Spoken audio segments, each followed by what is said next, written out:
Hello enchanted ones and welcome to a forest witch turned sea fairy summer. And in episode 2, join me as we research mermaids and water sprites, explore fairy beaches within the enchanted woods and become a sea witch at the Pirate Cove, exploring divination, sigils and so much more.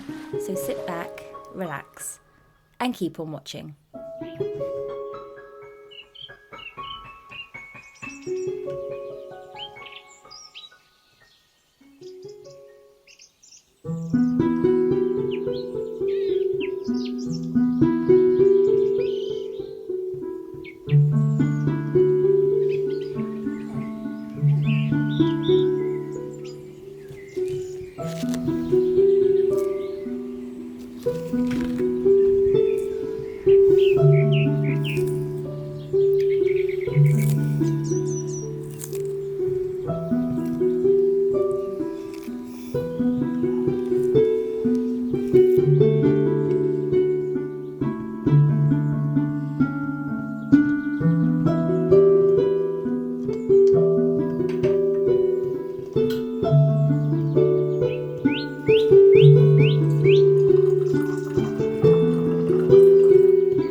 Hello enchanted one! Hello enchanted ones and welcome to the second segment in my Sea Witch summer series. I'm so excited about today's episode because we're going to be doing so many fun things and going on adventures. So the adventures start here. But first of all, what I really would love to do and what I love to do is just a little bit of research. And I've got a couple of books here that I love. So I've got a natural history of fairies and I've got a natural history of mermaids. If there are any other books out there that you know about mermaids, let me know that you'd recommend because I've only got this one. So what have I found out? Well, I found out about freshwater fairies, about how they can be seen gliding over the river, which is so sweet. They're called river sprites. Their nests are in abandoned kingfishers' nests in a sandy bank of a stream. I'm going to take you to the sandy banks of the streams and I call them fairy beaches. We can also see Jojo sprites, and these are usually in North America riversides and often seen inside a beaver's lodge. How sweet. And a lily hopper. Now I found this the cutest. Lily hoppers are in shallow African lakes and they're usually found on a large lily pad. How cute. And I reckon that Thumbelina was definitely born from that folklore. Also, we can find fairies at the sea. Obviously, a fairy is not bound to the forest. They can go anywhere. So we can find a coconut fairy and they usually hide in the flesh of coconuts and they drink their sweet milk. What a life. And some nereids. Now these are really cool. They are seen surfing the waves on backs of fish. I really am drawn towards this sprite though, as they love to dip their toes in the water whilst they're resting on a tree. How cute. So I think that we can move on to my new book, A Natural History of Mermaids. Now, I'm so excited about this book. It is so beautiful and it tells a story as it goes along of a lady who's on a ship and she sees mermaids, and basically these are all her tales and these are all her writings of the ship. And actually it sets sail from Portsmouth, England, and it tells us a little bit more about ancient mermaids. So when they originated, some say it was ancient Rome, ancient Greece, some say northern Australia. Water sprites called York Yorks with the bodies of women and the tails of fish lived in inland lakes and streams. Their hair resembled trailing strands of pondweed, and they had the power to bring rain or storm. So that's the idea with a mermaid. Of course, they have the power to change the weather. So we have a Triton, and they were seen as powerful. They could use a conch to stir up the wind and waves. We have Nereids, seen as beautiful fish. They were said to be kind-hearted protectors of sailors and fishermen. And we also have Sirens, which were not seen as good at all in some folk tales. They were often confused with mermaids, and if you hear a siren call, you could be led to your death.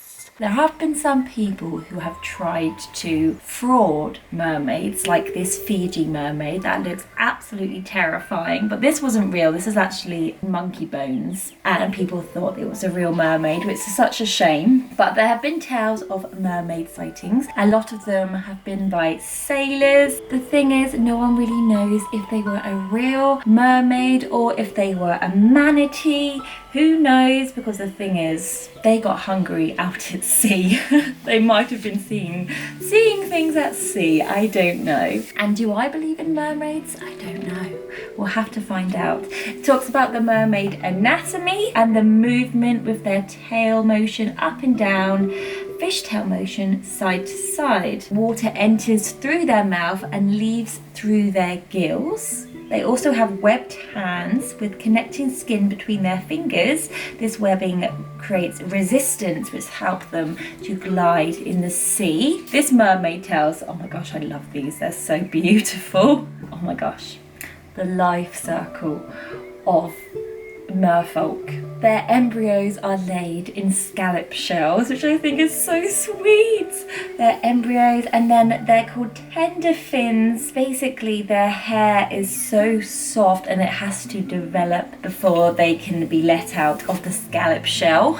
But their eggs are very similar to that of a fish egg. You can hardly see the difference. Often they will find a shipwreck underwater to live in. They like to eat clams and catch clams. Some say that mermaids seek rides off of whales and dolphins, and they can often communicate with them too. There are sea runes here, which I find so fascinating. I love all the symbols, and some of them actually I've been seeing a lot recently, which I think that's actually merfolk sign language.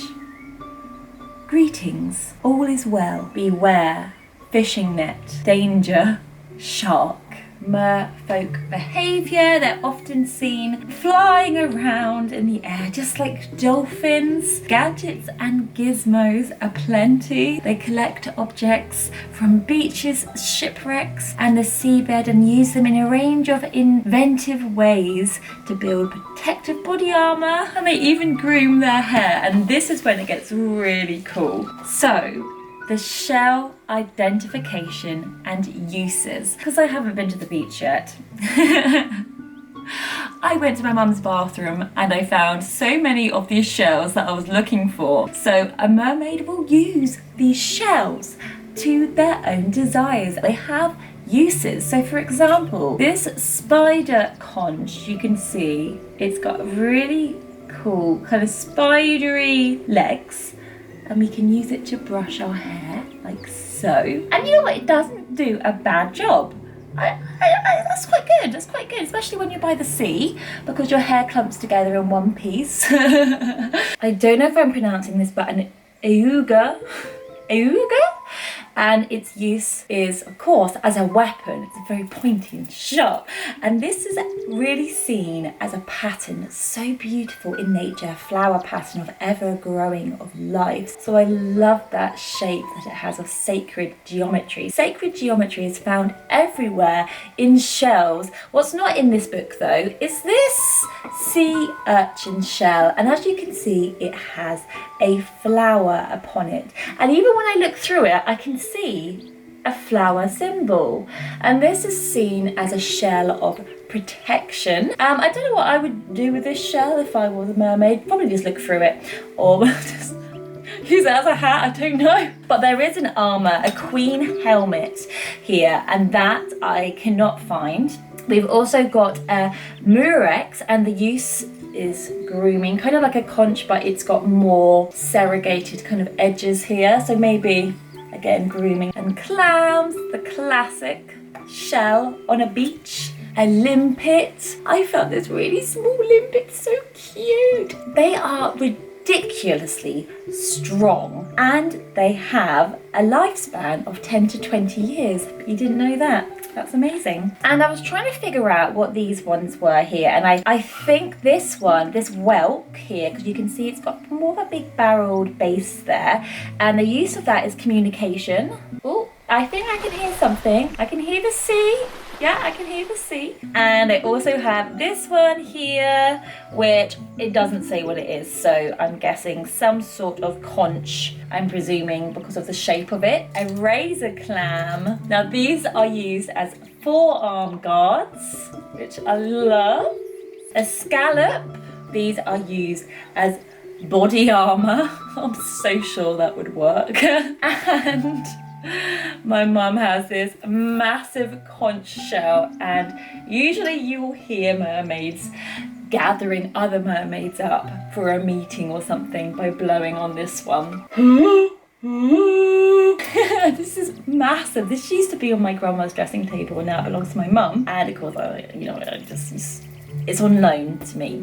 So I've got to look after her shells because they're everything to her. Imagine finding this shell on the beach. But I'm so excited to go on this journey with you to the beach, but also to the forest beaches. And that is our first stop. Today I walked alongside the little brook within the woods that I've named the Everflow River.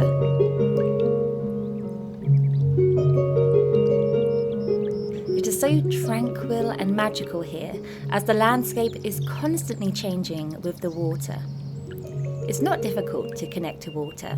You can be near it, swim in it, or even dip your toe in it, or just hear it and see it.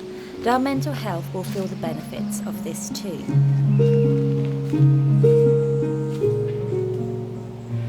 This is what I call a fairy beach, and it's this really cute little nook, and little nooks that are created within the stream here, and it's like a beach.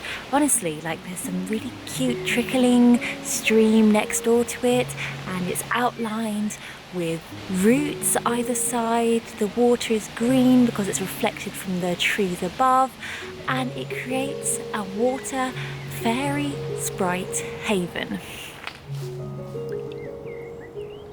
Look what I found, a half white, half black feather. I believe that water speaks to us, whether it be through patterns in its ripples, the treasure and nature found within it, or the stones that wash up alongside it. If you are called by something, trust it. And today I made note of everything along my journey, as it was speaking to me for a reason. I sat on this tree and watched the dragonflies go about their day. Dragonflies, in my eyes, are little water-dwelling nymphs. If you are called to them, they represent transformation and spiritual growth.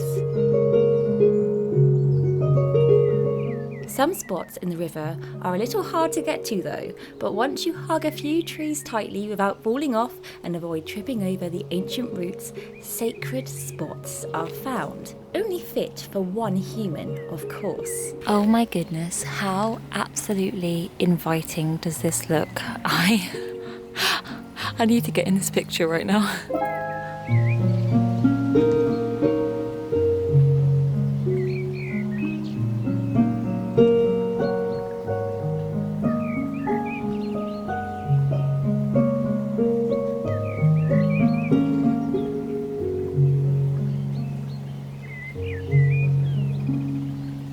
If you want to find some good moss, then come to the side of a river in the forest, and oh my goodness, this moss is absolutely everything. It's like a cushy carpet. Oh my goodness, I'm in love.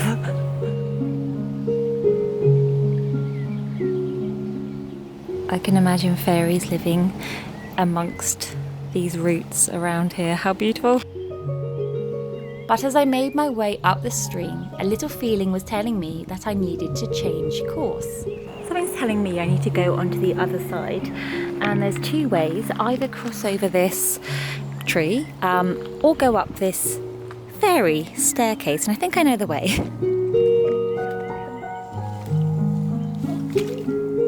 That was very refreshing. And there's a tree for refuge. This oak tree reminded me of a giant's arm and hand, a friendly one that had its hand out ready to help and aid any travellers by. This oak tree has all its oak leaves coming out of its massive trunk in the middle, and I'm so happy I get to say hello to them. How sweet are you, little oak, fallen oak tree? So, I found something, and this is really cool. Oh my gosh, look at this. It's like a sleeping dragon, or a slain dragon. Ah, that's amazing!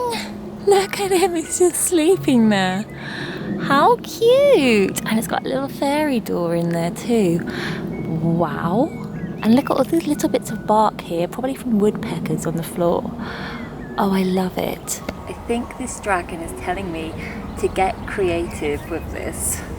How cool is this? So all this lichen on this bark, I feel like I need to collect some and use it as a DIY. That's amazing! And it's like just by the dragon, he's like, hello, welcome. Oh look, he's got a silver perch around him, just around his neck, has like a little collar. Interesting. Right, I'm going to collect some of this. So, a dragonfly, and now a dragon. The dragon represents creativity and fire, just what I was embracing this summer. And I found it interesting that these little pieces of bark looked like little flames and embers. Thank you, Mr. Dragon. You're very, very kind. After I said farewell to my dragon friend, I continued down the path, following where nature called, and this led me to so many nooks within the river bends, little fairy beaches where I could imagine fairies gathering, dipping their toes into the river to cool off, and I gazed at the flowing stream which completely threw me into a meditative state. It was so calm and very controlled today.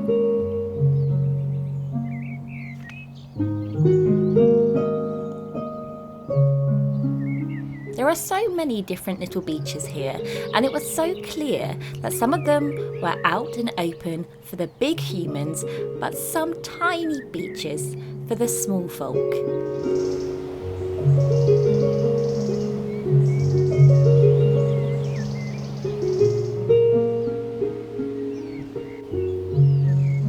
And I got to the Fairy Glen, a beautiful fairy beach that is embraced by ancient oak trees. And if I were a fairy, I'd choose to live here.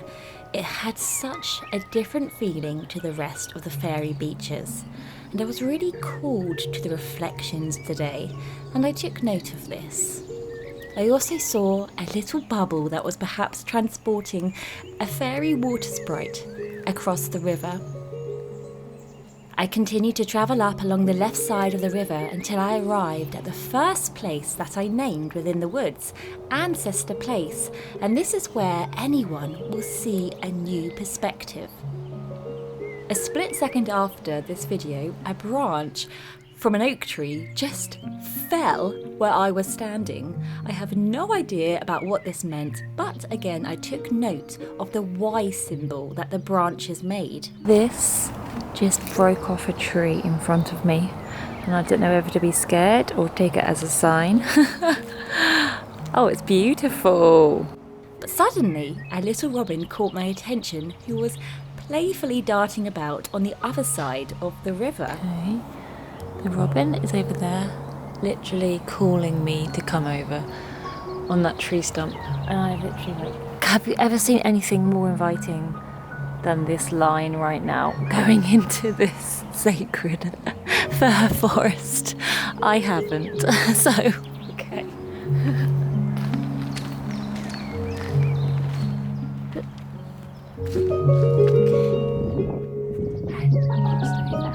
over the river into the sandy pathway that was outlined with grasses and coloured flowers, some you would only find here within the woods. So I continued up the path, and it got smaller and smaller, but I didn't really understand what was happening and where I was being led to. The winds picked up and started blowing. And again, it felt odd, just like last time. And I got that strange feeling because, well, it only came clear what was happening once I looked back at the last clips from the forest walk and the first clips from the beach. The winds were calling me once again, and I was here. A whole new experience, an adventure.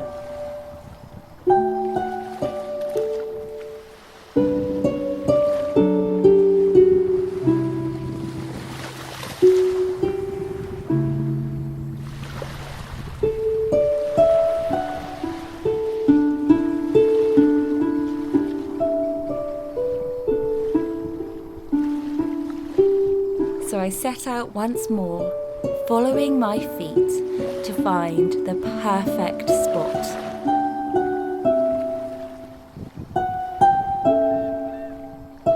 I found an area that was really secluded and had a beautiful energy. I set up my little home for the day and sat here to ground myself with the new elements. The only thing I didn't cater for, however, was the wind. So today you've joined me on the beach, and today I'm going to live my best mermaid, sea fairy, shell fairy life. And I'm really excited because this is a change of scenery for me. I'm really nervous filming on this beach. Let's just have fun and let's just, live our best lives together. I've never come to a beach alone before, ever. So this is new for me. Let's see what we can find. Look how these wooden stumps have eroded. I love that. I love some eroded wood. Oh my gosh, it's like a star. 1, 2, 3, 4, 5, 6, 7. So of course I was sat next to a fairy star, and I found the most beautiful oyster shell, which would be perfect for some divination later. I got some great seaweed. This rock was so cool, and yay, a limpet! There's just so much treasure on this beach. I thought the woods was full of treasure, but the beach, oh my gosh, I love it! But as well as the rocks and shells, the ocean was calling me, so I connected with the water, and I was so thankful of the sand beneath the water. And would you look at this cove I found? It was like a little nook, and it made me feel so safe and protected, and just the right size for one human again.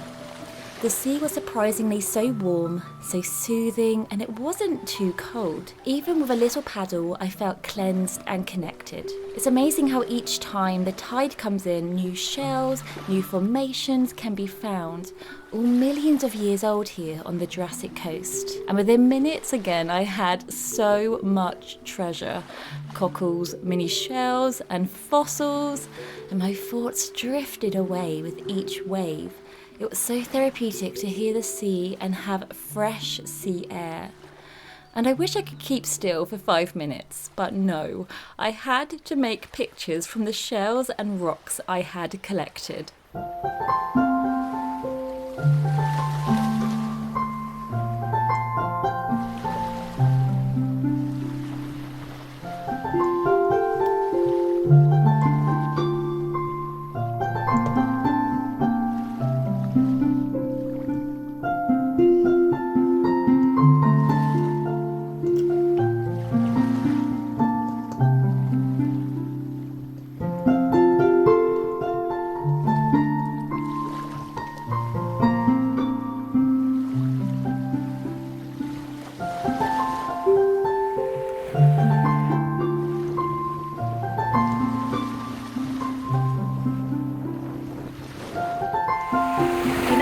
It's really nice to make memories on the beach when I'm alone.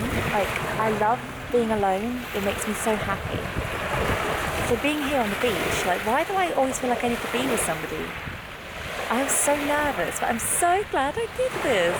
This is so sweet. This is such a cute day.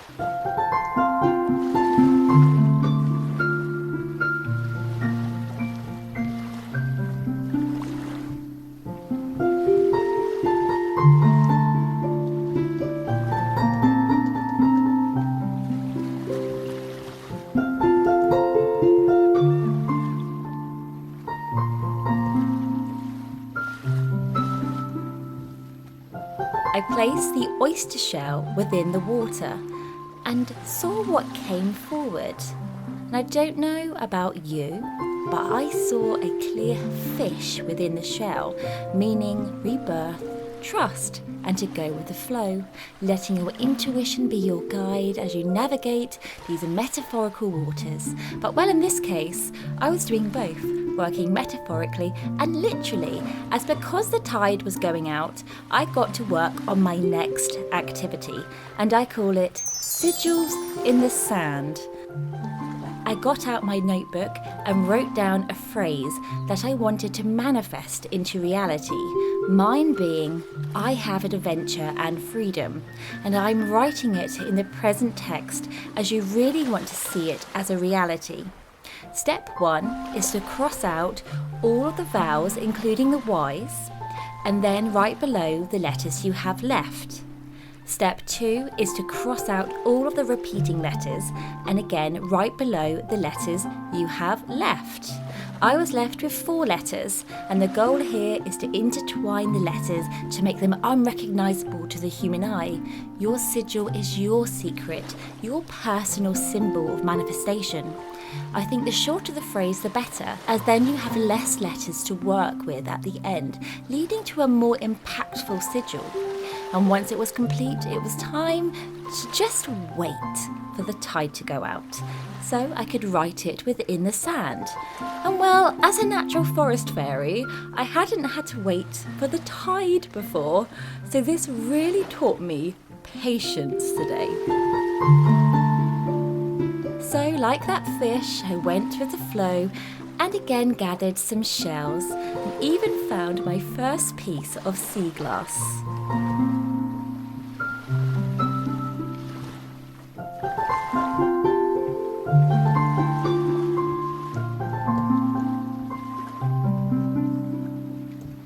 And I'm not one to sunbathe, even with factor 50 on today, darlings. I was cloud bathing, and it was the perfect day for it. I saw some ancient beings, some that looked like mermaids that I saw in my book, and some that looked like Olympian gods.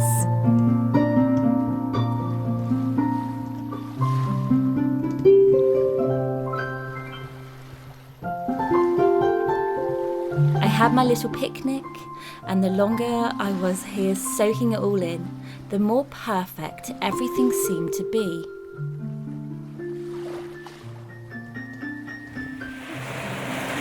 I feel like this beach was made for me. It's the most piratey beach ever. The more I sit here, the more I'm like, oh my god, it's so piratey. Like, this is perfect. My own private pirate beach. What? Who knew? Something I always loved to do by the sea is draw, and I drew the little cove. And it dawned on me that this wooden post wall felt like a divide, and it took me back to that feather I saw on the fairy beach. What do you think it means? I think to have a drawing of a place creates more of a memory, a visual image, as I picked up on so many little details. I only hoped that now the tide was in my favour.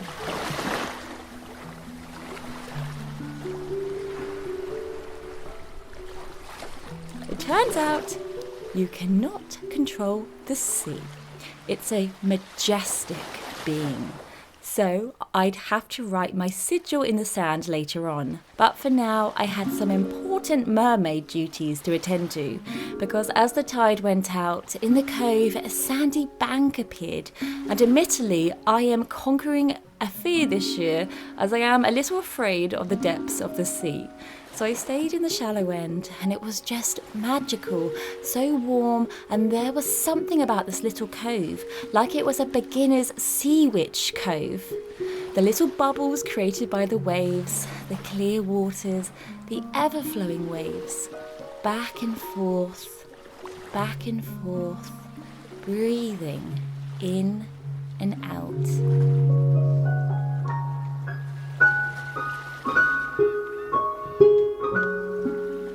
And now it was time to do my sigil in the sand. And just as I finished it, bam! A wave came and swept it all away to manifest into reality. And I drew a circle around me of protection and visualized it glowing with a blue, bright light. And I was one. My mermaid shore dreams came true in this little safe spot, and my confidence grew. And you may ask me, did I see any mermaids? Well, I was the mermaid, darlings.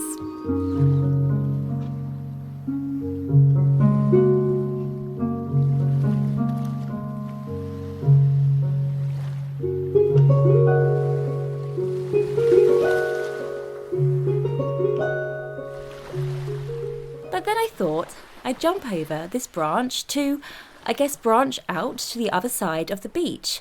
And because the tide had gone out so far, it became clear then that a secret part of the beach unveiled to the right, and it lied through the little divide. And oh my goodness, I had this whole beach to myself, and I was finally free.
And then I thought to myself, why haven't I made a sandcastle yet? So I wanted to make an honorary sandcastle to thank the sea, to thank the sun and the wind and the shells for this experience today. It couldn't have been better. The nostalgia was brought into the present moment, and this place shall henceforth be known as the Pirate's Cove.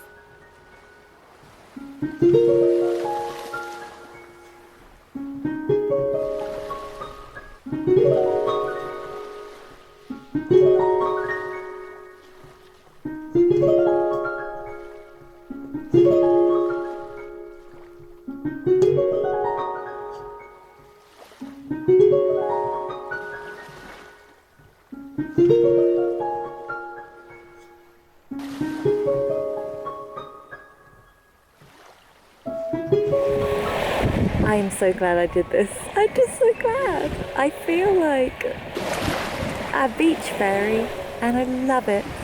I'm so glad I did this.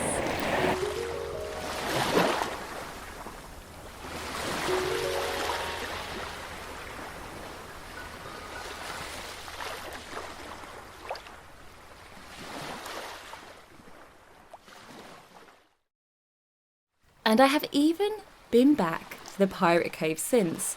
And since that day, I feel more open, more free, and just more in tune. Summer has only just begun, so I'll see you in the next instalment of my Sea Witch Summer Enchanted Ones. All my love, Alwyn.